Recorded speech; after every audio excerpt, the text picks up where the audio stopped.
ओम श्री गुरुभ्यो नमः। तत्वमसि तत्वबोध टॉक्स बाय श्री नरसिम्हा प्रभु जी। तत्वमसि मीनिंग का मतलब क्या है, यही समझना है। उपनिषद में बहुत सारे वाक्य हैं, बहुत सारे इन वाक्यों के लेकिन बहुत गहरे मीनिंग है। उपनिषद का मतलब क्या है? उप उप उप का मतलब है अप, ऊपर की तरफ उठना। निषद मतलब लिफ्ट करना, ऊपर की तरफ जाना। विचार जो तुम्हें ऊपर की तरफ ले जाएं, वो है उपनिषद। जो जिनके उपनिषद जिनकी टीचिंग से तुम ऊपर की तरफ, तुम्हारा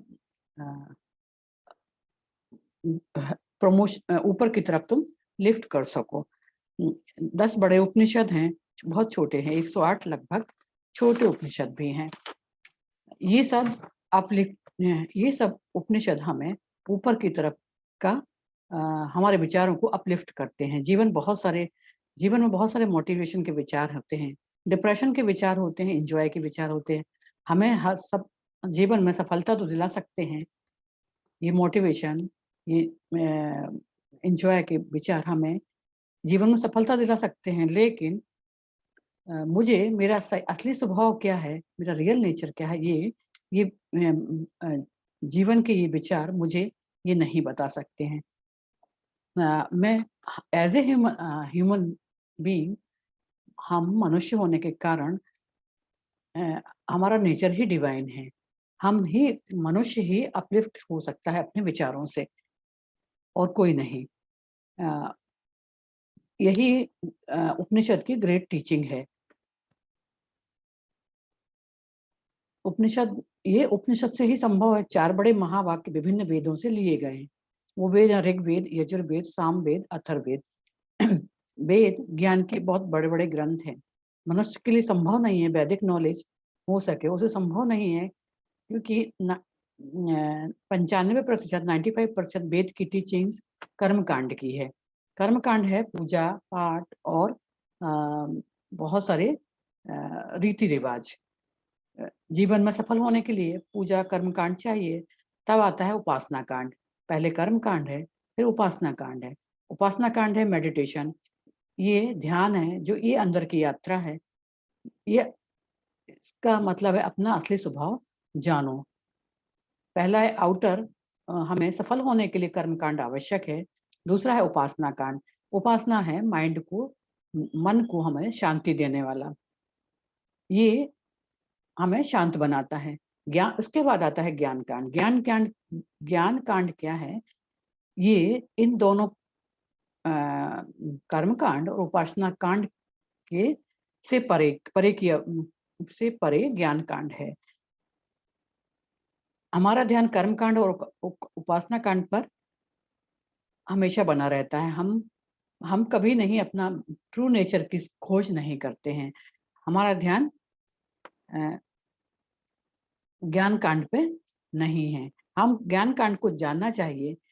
हु एम आई, मैं कौन हूँ, मेरा रियल नेचर क्या है, इस जगत का रियल स्वभाव क्या है, नेचर क्या है। हम मुझे मानव होने के कारण हम हमेशा अपने आप को सफरर मानते हैं, दुखी मानते हैं। हम हमेशा इस सुख और दुख को क्योंकि मनुष्य हैं तो हमेशा दुखी ही हैं। सुख आता है उसके बाद दुख ही आता है। तुम अपने रियल नेचर को नहीं जानते हो। यही टीचिंग है वेदों की, उपनिषद की। तुम गॉड हो, तुम ईश्वर हो, यही टीचिंग है। कैसे जानो कि मैं गॉड हूँ, मैं ब्रह्मन हूँ, मैं ईश्वर हूँ?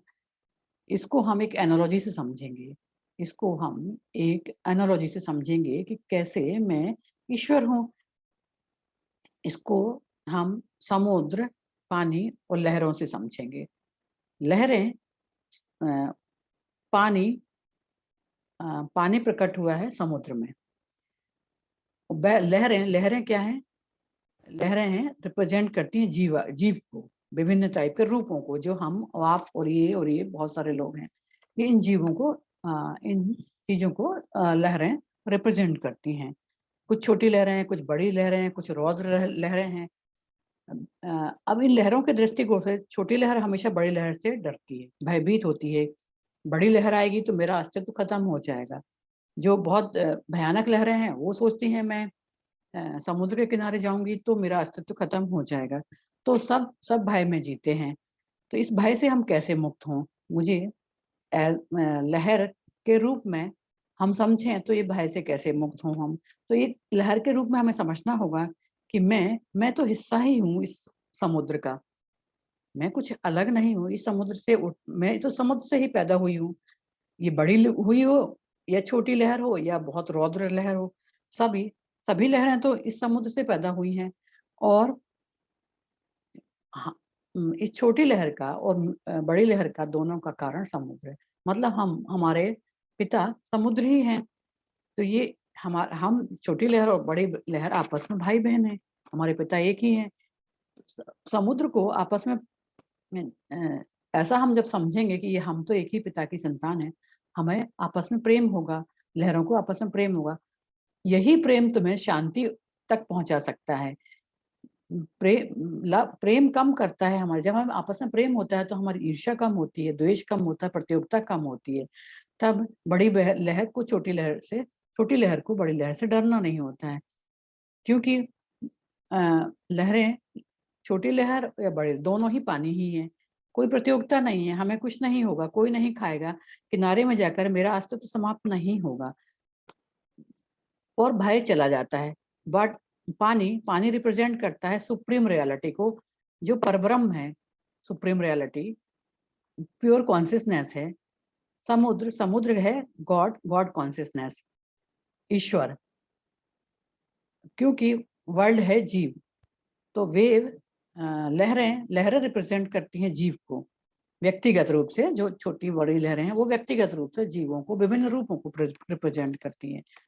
मेरा असली स्वभाव क्या है? लहरें कहती हैं मेरा असली स्वभाव तो समुद्र ही है। तो समुद्र, ईश्वर, तत्वमसि का मतलब क्या है? तत्वमसि मतलब तुम्हारा और इस जगत का असली स्वभाव ईश्वर ही है। लहर और समुद्र दोनों का स्वभाव ही ईश्वर है। तो भय चला जाता है, लहरों का भय चला जाता है कि ब्रह्मन हमारा आधार है। ब्रह्म हमारा आधार, ईश्वर हमारा आधार है।